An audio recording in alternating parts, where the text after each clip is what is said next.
This is Where We Live on Connecticut Public Radio. I'm Lucy Nalpathanchel, broadcasting remotely. Today we're taking a break from talking about the pandemic and escaping into a fantasy trilogy. We're going to hear from the woman who wrote it. Rebecca Kuang is an incoming PhD student at Yale who first started writing The Poppy War when she was 19. It was nominated for a 2018 Nebula Award for Best Novel, an award voted on by some of the leading writers of science fiction and fantasy. In The Poppy War, readers are introduced to a girl named Rin, a war orphan who passes a rigorous test that allows her to study with the most talented youth at the Empire's top military academy. But her journey is not easy. She's ostracized for being a dark-skinned peasant girl among elites. She goes on to fight in a brutal war and discovers she has a lethal, unearthly power. Rin's journey continues in the Dragon Republic, and today, the final installment of the trilogy comes out. It's called The Burning God. Have you read them? You can join us, 888-720-9677. That's 888-720-WNPR. You can also share a comment on our Facebook page or find us on Twitter at Where We Live. Now, the bulk of my reading is often nonfiction, so when producer Carmen Baskoff suggested we talk to author Rebecca Kuang, I welcome the chance to read a fantasy novel. Rebecca Kuang, welcome to our show. Hi, Lucy. Thanks so much for having me. So I mentioned that you're an incoming student at Yale. You were supposed to be living in New Haven, but the pandemic changed your plans, I assume. Right. I had an apartment all ready to go to. I was so excited to get up to New Haven, but then the whole world changed. So we're stuck in Florida for another year. Not a bad place to be, especially with the winter months approaching. But I wanted to find out, we often ask authors when they were growing up what books they read or what they were drawn to. Were you drawn to fantasy novels as a child, fantasy stories? Oh, yeah. I read everything I could get my hands on. And so it's funny because my parents tried to do this thing, which ended up backfiring, which was to ban me from reading any sci-fi or fantasy because they thought that all I should be reading was science textbooks, which meant that I really relished every chance I got to just sit in the school library. And I used to think it was like a real treat to beg my parents to take me to the public library, which I think now is like any parent's dream. I used to bring home new fantasy releases that I knew my mom wasn't going to approve of and bury it in the bottom of my backpack, like wrapped up in my sweater so she wouldn't notice, and then read them at like 2 a.m. in the morning, hidden inside a closet so that she'd never find out. So I think I've always associated it with a guilty pleasure, and now mom can't complain because I make my living off of writing fantasy. And I'm sure they're very proud of you, Rebecca. So we've come around to the humanities. Were there particular authors that you want to mention that you really loved? Oh, yeah. I mean, I loved Harry Potter. I loved Lord of the Rings. I loved the Bobby Pendragon series and Redwall. So the books that had the largest influence on me when I was in elementary and middle school was the Ender's Game books, Ender's Game and its sequels by Orson Scott Card, which I don't know if you're familiar with it, but it involves very young kids at battle school saving the planet. And at the time, I just thought it was the most mind-blowing thing because here were kids my age and they were in charge of global responsibilities. They were leading entire armies and the adults around them were taking them seriously and listening to them. And I was like, yes, this is how the social order ought to be. So I reread that so many times. I could still quote lines of dialogue between the characters. And I think it really shows in my storytelling bones. When I write dialogue today, I still use the kind of quippy, irreverent back and forth between characters who are really too young for the responsibilities that they've been given. It's difficult to be an Orson Scott Card fan now because as I got older, it became very evident that he was quite homophobic and had made a number of homophobic remarks. And, I'm a queer writer, so I don't really think that he would approve of who I am. But I think we all have a difficult relationship with the works that we loved when we were growing up and being morally disappointed by the writers. So let's fast forward to you're 19 and you're in college, but you start writing The Poppy War. Again, this is the first book in the trilogy. How did you find the time to write this story? And it's one thing to be a fan, but to actually attempt to write a fantasy. Tell us about the process. Yeah, so that's another funny story because I really wasn't intending to write a fantasy novel either. So what happened was between my sophomore and junior years of college, I was starting to get disillusioned with my degree program. I didn't know what I wanted to do with my college education. I just knew that I was not very good at economics and didn't want to do it anymore. So I had the opportunity to take a gap year and teach debate to high school students in China, in Beijing. So I thought, why not? I'm young. I don't need to finish college immediately. So I moved to another country. Was living in China for the first time since we immigrated when I was really little. Was learning Chinese, was speaking to my grandparents for the first time, and learning a lot about my family history and the things that they'd gone through. So the other thing that happened during this gap year was for the first time in my life that I could remember, I did not have homework when I came home after school. Like between the hours of 5 to midnight, I was just totally free. And this was very novel and terrifying to me. So I partied for a little bit. And then I thought, well, it would be really great to spend this year doing some kind of project, doing anything that I've never had the time to do before. And so initially I thought, okay, well, I'm going to learn to code because that seems like a very marketable skill. Signed up for Code Academy, took some classes on Python, and then quickly discovered I'm very bad at coding and coding's really difficult. But while I was on Code Academy, I saw this ad for a program called Scrivener, which is a word processing app. That's like the way I describe it to people now is if Microsoft Word allows you to see in 2 dimensions, then Scrivener allows you to see a manuscript in 3 dimensions. It just has all this functionality that makes writing novels or any sort of long manuscript project much, much easier and more manageable. So I thought, oh, let's get Scrivener. And then, oh, I know, let's write a novel, which was ridiculous because I'd never taken a creative writing class and I'd never finished a short story in my life. So I don't know why I got it into my head that I could write a novel without knowing how to write a novel. But again, it's nice to be a teenager and have endless free time and no conception of how difficult things actually are. So it was really I learned as I went. I set a daily word count for myself. I thought I'll write 1,000, 2,000 words every day. And at the end of 3 months, I'll have a novel. And magically, I stuck to it. The other thing that helped was I'd really wanted to do something with the stories that my grandparents were telling me, because these are really wild stories about some of the most turbulent periods in Chinese history. And I wanted to chronicle them somehow. So a fantasy novel seemed like an organic way to do that while being fun for me and synthesizing my own interests and hobbies as well. And then the novel actually started taking shape, and I thought, oh, this could be something that I do professionally, maybe. So I started buying a lot of ebooks on craft and writing and structure and prose, etc.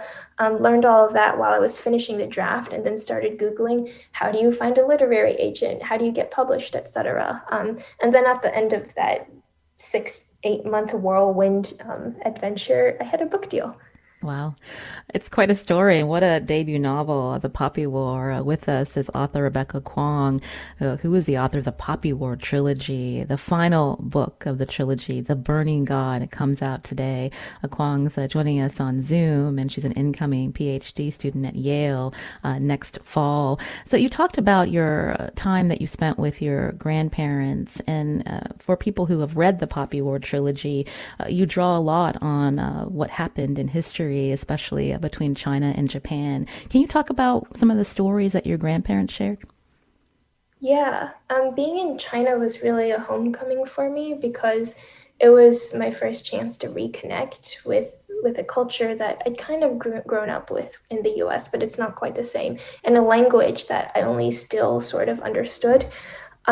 And so it was really wonderful being able to practice those language skills and learning about my family history with grandparents that I'd only seen over, or I guess we didn't have FaceTime back then, that I'd only talked to over the phone since I could remember. And so my grandfather served as a soldier during the Second Sino-Japanese War, and he told me stories of these crazy adventures. I remember one was he and his friends needed to get from one city to another, but it was too far to walk and they didn't have a car. So they jumped on the back of a truck passing by and just really hoped that the truck driver wasn't going to notice them. And then they jumped off when they got to their access point. And it seems very dangerous, but they seem to have gotten through okay. And then there are a lot of stories of suffering and resilience and fortitude. And I'm thinking of my grandparents on my father's side who are from Hunan. And I later went there in April after I'd finished writing the book. And I went to the house that my dad grew up in, which is this basically a mud wall, like mud brick shack, where you can still see the bullet holes left by Japanese soldiers during their brief occupation. There are also a lot of really painful stories about just famine and suffering during the Cultural Revolution, during the Great Leap Forward, etc. So my dad, who was dealing with famine when he was very young, he won't eat yams now because yams were all they had when he was growing up, and it was their subsistence food when all the other crops were failing. And so we call it yam privilege now. Like the fact that I like yams means that, I never went through a period where yams were literally all I could eat, but my dad won't touch them. So those are just some of the things that left such a lasting imprint on me that I thought I really have to chronicle this somehow. And the themes of trauma and violence are throughout your trilogy, again, the Poppy War trilogy. Can you take listeners into the fantasy world of Nikan and talk about this place that you created where magic and shamans exist, Rebecca? Yeah. So the Poppy War is interesting in that it engages with 20th century Chinese history. So it deals a lot with the political movements. It deals with the upsurge of the communist movement after the Second Sino-Japanese War, the Chinese Civil War, the communists versus the nationalists, etc. But it takes all of those struggles and transposes them to a world that's more similar to 12th or 13th century Song Dynasty China. And the reason for that aesthetic change that I decided on back when I started drafting was actually really quite basic. I just thought, well, I want to write about warfare, but writing about modern warfare seems incredibly difficult because I don't know that much about tanks and I don't know that much about machine guns and a rapid troop movement. And that just seems too hard. I think it'll be easier to write a fantasy novel because I'm very familiar with fantasy novels and to conceive of battles and battle strategies that use swords and spears and arrows instead. But spoiler alert, it's actually not that much easier. It's actually much harder to plan a military campaign when you have limited communications, limited technology mechanisms, and like coordination is just so much more difficult across a broad scale. But I won't bore you with the specifics, but that was the reason why I decided to go with an older setting initially. And another reason was just because I'd grown up watching Chinese wuxia martial arts fantasies, kung fu movies. I'd grown up reading Japanese manga like Naruto and Bleach. So all of those fantastic speculative elements were brewing inside me. So that was the aesthetic that I brought to what really should have been quite a modern 20th century story. Then the magic system comes in from the importance of opium and poppies in Chinese history. So obviously the first Opium War and the second Opium War in the 19th century were the historical pivot points that really led to what is called the Century of Humiliation in China. It's a period of deep national shame in Chinese national consciousness because it's seen as the era where European powers basically like ran roughshod over China, right? Like signed unequal trade deals, took territory such as Hong Kong and Taiwan for themselves. And so it's seen as this period of deep humiliation and shame and weakness. And it's still referred to as the center of humiliation in Chinese propaganda and Chinese national narrative today. So I was interested in the question of what if you took opium, which is the source of all this weakness and shame, and turned it into a potential source of power as well, which is where the idea comes from of using psychedelics and hallucinogens and other mind-altering drugs to indeed access the gods. And this idea is not new, right? It's a religious practice that has been around for centuries, that is still in use in cultures all across the world. So I drew a lot of inspiration off of shamanism, indigenous shamanism in China, and Taoist mythology and early shamanic practices. And yeah, came up with, I think what got me the book deal was the line that TLDR, drop acid and breathe fire. Well, tell us more about Rin, because that's what really drew me in is her story and her journey. So Rin is an exploration of how Mao Zedong happens. And what I mean by that is when I was doing a deep dive into modern Chinese history and trying to understand the context around the stories that I'd heard from my parents and grandparents, what the question that I kept coming back to was, how does somebody become Mao Zedong? How does someone go from basically like an ignorant peasant nobody to a megalomaniac dictator responsible for the death of millions? And you could say that he was just a sociopath, and maybe he was, but I think that's quite a boring answer because it doesn't really explain, well, A, why people followed him, or B, why he made the decisions that he did, if really his goal was just to inflict as much harm as possible, if truly he didn't care about the Chinese people. And you can say a lot about Mao, but I'm not sure that you could truthfully argue that he really just wanted to inflict harm, because if you look at all his rhetoric, like the man did think that he was doing the right thing. He just was so misguided on how to fight his battle. So I wanted to write an epic tragedy that's a villain origin story to describe how someone who cares deeply for friends, for their family, for the country can grow so warped and twisted in their logic that they make decisions that cause the death of hundreds of thousands of people. So that's what Rin's trajectory over the trilogy is. It's a corruption story and a villain origin story. But Rin also has important differences from Mao, right? So she like Mao, she's from the South. She's a peasant. Nobody takes her seriously. She faces classism and aristocratic discrimination, but she's also a woman. And she deals with a number of episodes throughout the trilogy that we can talk about in a bit, based on the fact that she's a woman, that are unique challenges that Mao never had to deal with. And here I am exploring the failed promises that the communist movement made to women in the 20th century, because initially the communists presented themselves as liberators for all kinds of marginalized groups. And they told women, we will liberate you from your feudal household structures. You don't have to be wives. You don't have to work for your husband. You don't have to be oppressed in the households if you join the communists, where we're all equal. But that's not how things ended up, right? Women were not, in fact, liberated from the household. They were expected to be communist cadres and do all the work as the men that the men did, but they were also expected to still do the household work. So adding the gendered element to Rin's character is another aspect that sets her off from Mao. Could you read a part of the Poppy War for us, Rebecca? Sure. So this is a scene from the very first chapter of the book.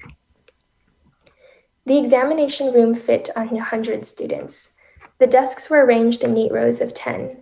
On each desk sat a heavy exam booklet, an inkwell, and a writing brush. Most of the other provinces of Nikan had to section off entire town halls to accommodate the thousands of students who attempted the exam each year. But Tikani Township in Wooster Province was a village of farmers and peasants. Tikani's families needed hands to work the fields more than they needed university-educated brats. Tikani only ever used the one classroom. Rin filed into the room along with the other students and took her assigned seat. She wondered how the examinees looked from above. Neat squares of black hair, uniform blue smocks, and brown wooden tables. She imagined them multiplied across identical classrooms throughout the country right now, all watching the water clock with nervous anticipation. Rin's teeth chattered madly in a staccato that she thought everyone could surely hear, and it wasn't just from the cold. She clamped her jaw shut, but the shuddering just spread down her limbs to her hands and knees. The writing brush shook in her grasp, dribbling black droplets across the table. She tightened her grip and wrote her full name across the booklet's cover page. Fang Runin. She wasn't the only one who was nervous. Already there were sounds of retching over the bucket in the back of the room. She squeezed her wrist, fingers closing over pale burn scars, and inhaled. Focus. In the corner, a water clock rang softly. Begin, said the examiner. 100 test booklets were opened with a flapping noise, like a flock of sparrows taking off at once. You just heard Rebecca Kuang, again, author of the Poppy War trilogy. She writes as R.F. Kuang. The final book of the trilogy, The Burning God, comes out today. You can read an excerpt of that novel at wnpr.org/where we live. Rebecca and I will continue talking after the break, and you can join us too. Find us on Facebook and Twitter at Where We Live.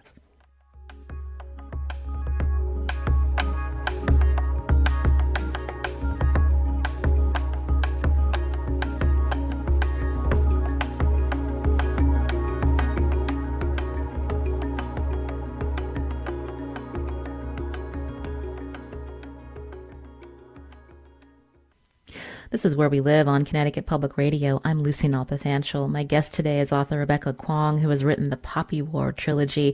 2 of the novels are on Time Magazine's 100 Best Fantasy Books. The authors who came up with this list include N.K. Jemisin, Neil Gaiman, and George R.R. Martin. Rebecca, how did you feel when you made this list? My understanding is the list goes back 100 books in chronological order beginning in the 9th century, and 2 of your books are on it. Oh, it was insane. It really made my month. I had a suspicion that we could expect something from Time because a couple days before that list came out, my publicist asked me to confirm for Time magazine that I was 24 years old. And I was like, that's weird, but yeah, I'm 24.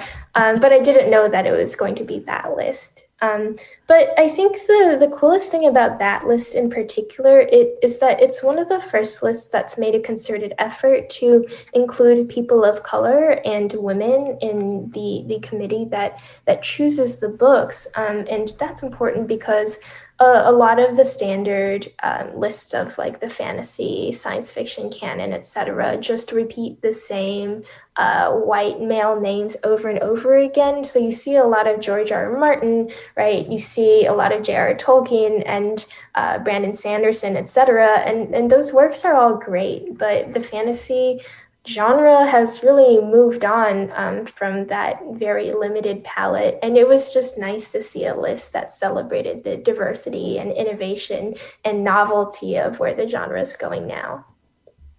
If you're a fantasy genre fan, we'd love to hear from you as we talk with author Rebecca Kuang, 888-720-9677. Again, you can find us on Facebook and Twitter at Where We Live. When we think about some popular fantasy series, Rebecca, there's usually one bad person or an enemy that must be defeated, whether it's Sauron or Voldemort. Can you talk more about, throughout your trilogy, Rin discovering a range of characters that are exploiting the Nakara people, but also the themes and the journey that she takes as she learns about her power? So I think stories about simple black and white, good and evil, have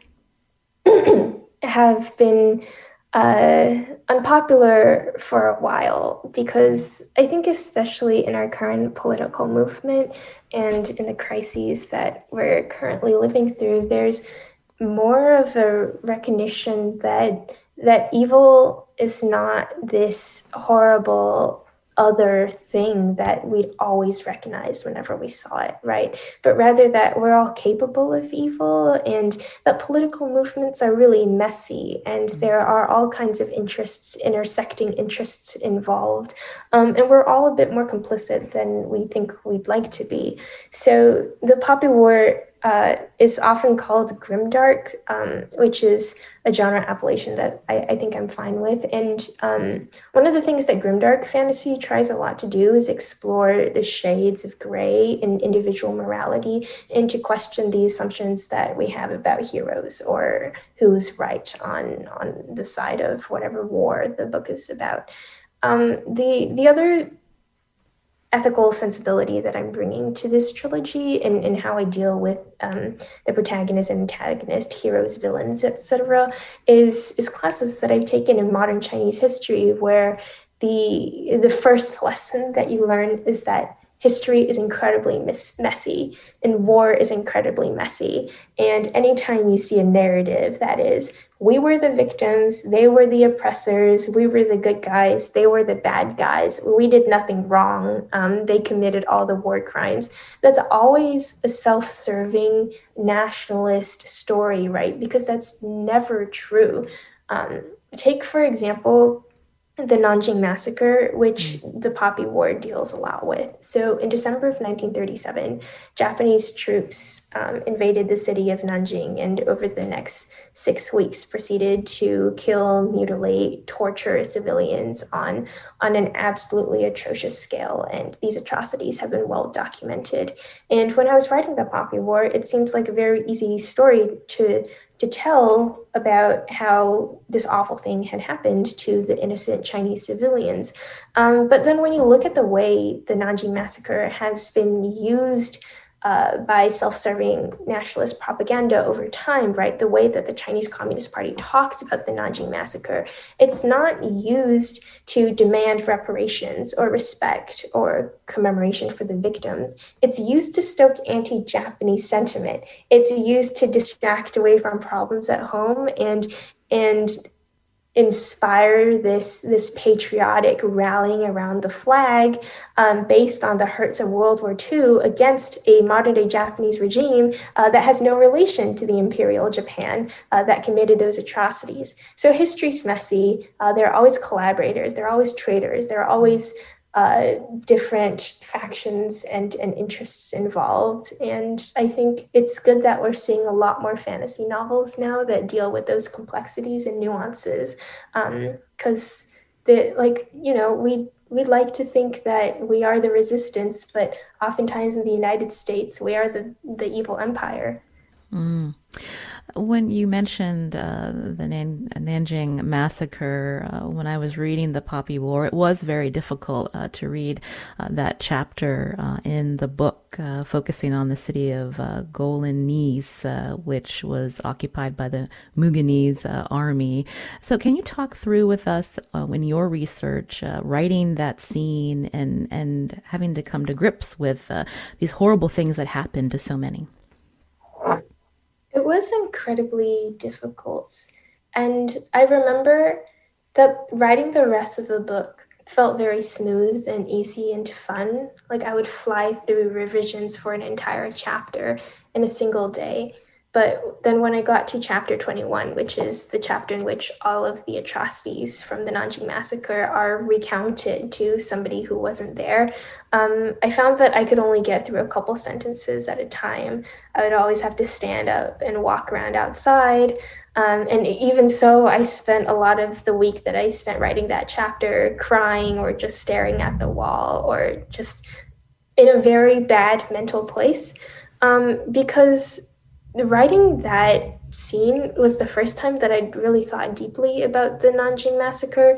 And it was the month before that was the first time that I'd even found out that it happened, right? Because they don't really teach about the Pacific Theater in World War II in American high schools. And even as a college student, I hadn't encountered what actually happened in China during the Second Sino-Japanese War. And it wasn't until I started digging, and I read one book in particular, which is Iris Chang's The Nanjing Massacre, which was, I think, published in 1997 and was the first book that really brought the massacre to Western attention, which is crazy because the massacre happened in 1937, and the West wasn't really talking about it or thinking about it until 60 years later.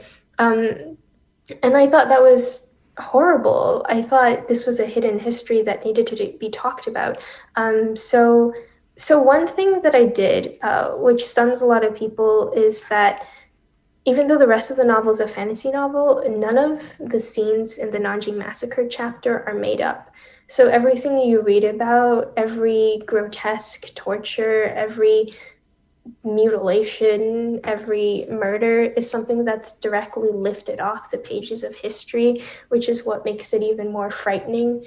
And at the time, I was really fueled by this refusal to look away. I thought that we'd spent so long sweeping this history under the rug, and it was really important just to take an unflinching look at what had happened, because I don't think that you can move on and heal properly without a proper, complete recognition of what actually indeed happened. Because like the Holocaust, right, there are a lot of denialists of the Nanjing Massacre. There's a lot of debate over whether it was really Japanese soldiers or Chinese soldiers who carried out the massacre. There's debate over, exactly how many people died, or if the victims are making things up, etc. And a lot of this is politically biased, and I think it's important to recognize that it did happen, and people died, and people suffered, and there are survivors, and it was an awful thing that needs to go cleanly into the historical record.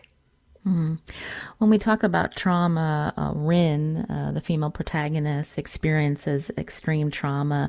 But going back to this particular chapter in the book, I think about the character Venka and how she experiences extreme violence, but throughout the trilogy, she's someone that is resilient, and she finds a way to move past this, even though it's still a big part of her. Can you talk about why you decided to have a character like Venka in this trilogy?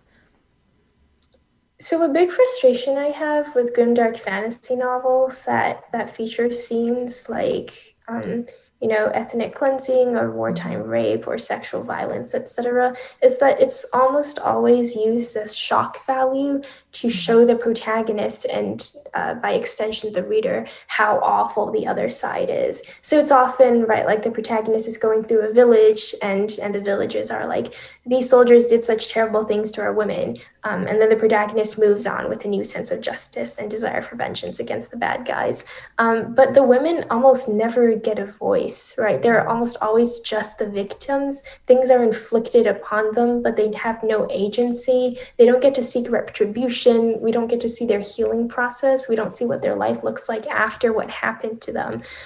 So I thought it was important to demonstrate through Venka's character the way that one person might respond to something as traumatic as the rape of Nanjing, and to move on, and how her outlook might change and how her attitude towards other people might change.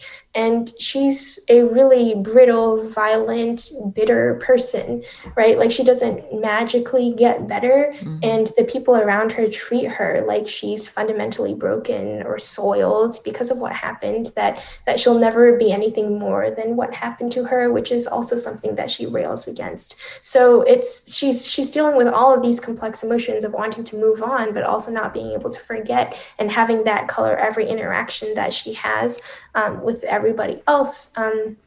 There are scenes in The Burning God where she encounters victims of a similar atrocity, and she just has no sympathy towards them.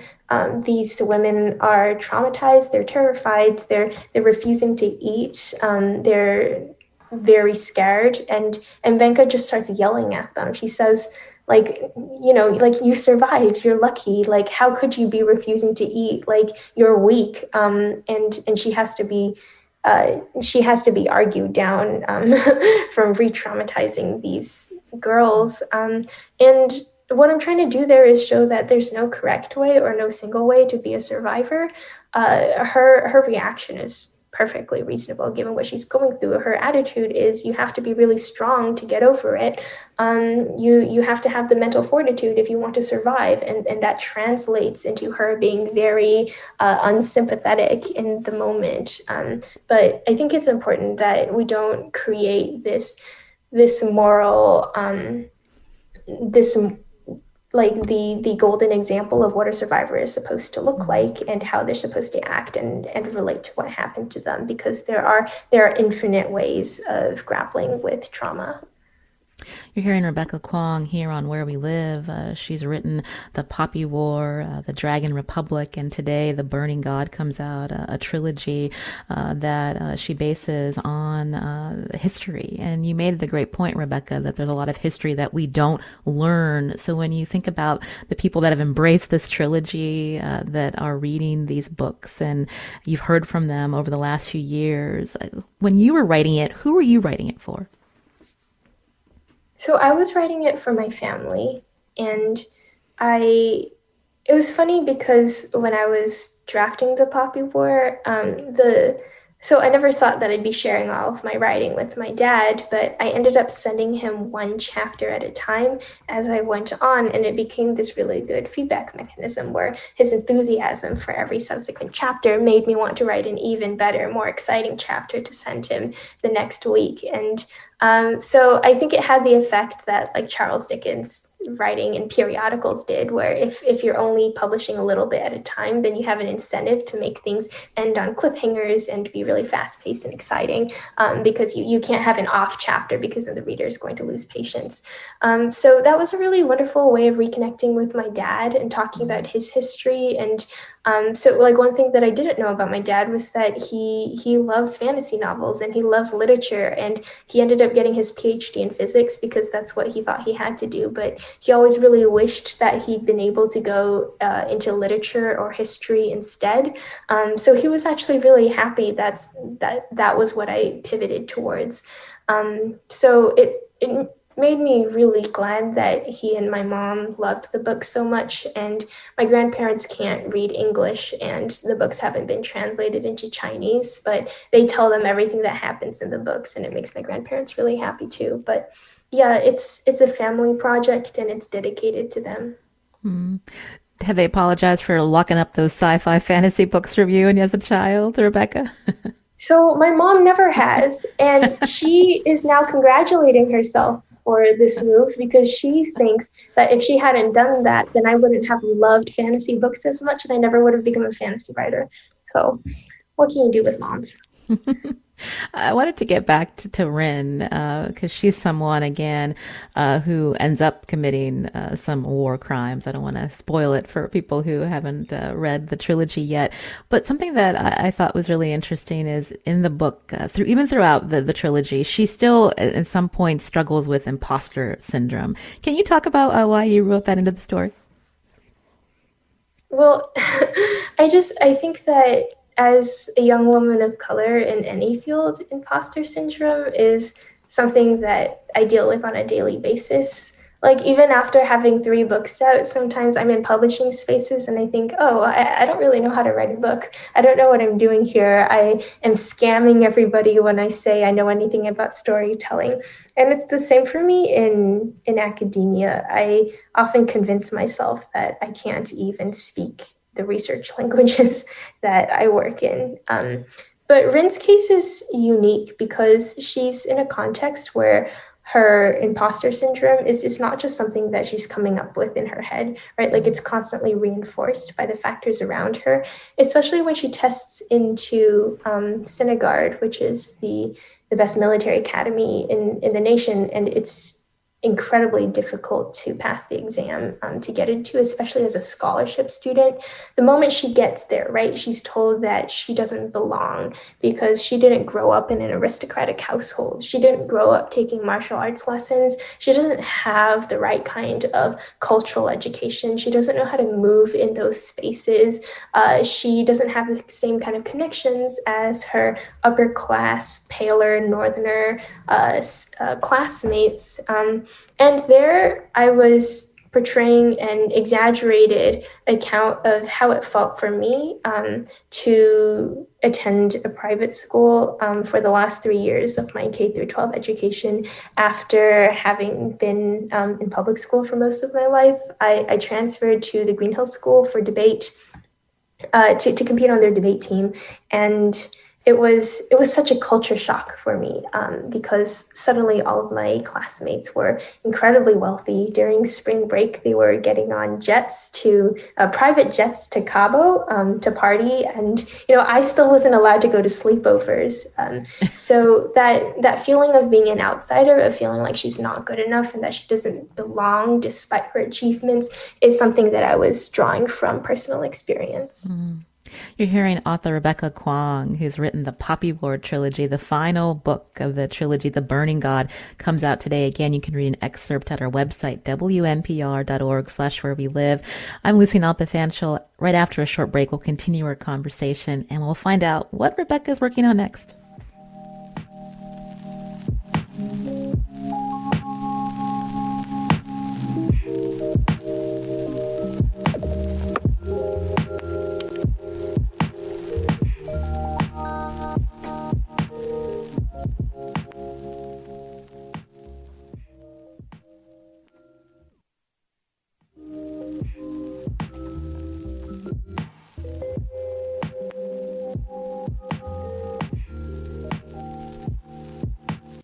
This is Where We Live on Connecticut Public Radio. I'm Lucy Nalpathanchel. Next week, Where We Live, we're doing a show on gratitude. Despite this being a chaotic and hard year, we want to know what you're thankful for. You can send us a note or voice memo at wherewelive@ctpublic.org, and we may feature you on the show. And today, my guest on Zoom, Rebecca Kuang, who writes as R.F. Kuang, the author of the Poppy War trilogy. The final book of the trilogy, The Burning God, comes out today. Kuang will be doing her PhD at Yale in East Asian languages and literature next year. You can join us. Find us on Facebook and Twitter at Where We Live. As a writer, Rebecca, what's it been like in this pandemic? So it's been good and bad. The good thing is that since I can't go to bars or movie theaters or to restaurants, I'm basically forced to sit at home and have uninterrupted focus to spend on my manuscript. So it's been good for productivity.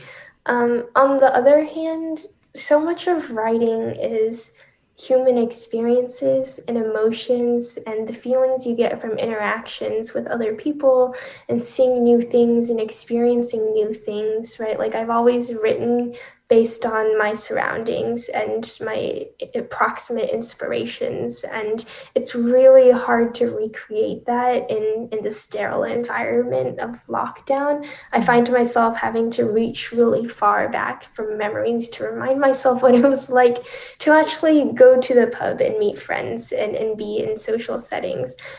So I think my writing is suffering for that reason. So that's the flip side of having a lot more time to write. Mm.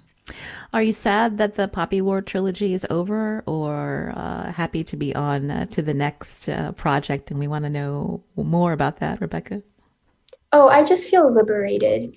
So I've been working on the Poppy War trilogy since 2015, and that's 5 years of my life, which is a really long time to be working on anything. And especially by the third book, even though I was still having a ton of fun and I'd grown to know the characters so well that it was incredibly easy to write them. And even though it felt really satisfying to tie together this immense project, I also felt very constrained by the creative decisions that I'd made back when I was a teenager, right? Like there were plot lines that I wasn't sure what to do with anymore. There are world building elements that were not as exciting to me. And when you're doing a trilogy, you have to deliver on all of the promises that you made in the first book. And I did that, but it just feels really, really good now to start over with a blank slate and create new promises to the reader, to do a different form of world building, to get away from the world of Nikan and to explore the world of an alternative 1830s Oxford, which is where the book that I'm working on now is set. I should mention to our listeners that you've earned master's degrees in Chinese studies at both Cambridge and Oxford. So tell us a little bit more about what you'll be writing about related to Oxford. So I was able to spend 2 years in the UK on a Marshall Scholarship, and I had the privilege of exploring two of the most romantic places, I think, in any Anglophile's imagination. But while I was there, I grew really disillusioned with the romance of Cambridge and Oxford. It was very apparent that these universities have not really dealt with their colonialist roots, that there's still severe racism and classism and sexism at these schools.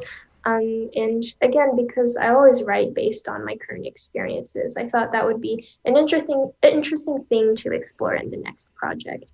So the next project, which I'm calling a dark academia novel, is in a way a response to novels like The Secret History, which I love and which I adore, but which is about a handful of really privileged, really self-centered, myopic, white kids at a liberal arts school. And it's intentionally so. I think Donna Tartt was doing that on purpose. But it's so frustrating, and that's part of what makes the book good, that they're so siloed that they can't see the larger problems between in their status at the university and that university status in the larger world. And I think it's important to address the kind of violent knowledge production that goes on at these schools, the way that they continuously perpetuate ideologies and theories that justify imperialism, colonialism, slavery, racism, etc., the way they benefit off of that through alumni donations and the kind of scholars that come up within those networks. And like that's the real darkness of academia to me, and that's not often talked about in campus novels, because in a lot of dark academia books, the monster and the darkness is something external. It's something that happens to the school. But I want to ask, what happens if the evil is entrenched in the roots of the university? What do you do with that? What does it take to radically alter to the university to an ethical standpoint? Well, I can't wait to read that. Rebecca Kuang again here on Where We Live. We've just really enjoyed talking with you and learning about not only your background, but your journey as a writer. Thank you so much for coming on the show. Thanks for having me. Again, Rebecca Kuang, who writes as R.F. Kuang. She's written The Poppy War, The Dragon Republic, and today The Burning God comes out. Again, you can read an excerpt on our website, wnpr.org/wherewelive. And today's show produced by Carmen Baskoff. Thanks for turning me on to this trilogy, Carmen. Our technical producer is Kat Pastor. You can learn more about the show. You can listen to Where We Live anytime on your favorite podcast app. I'm Lucy Nalpathanchel.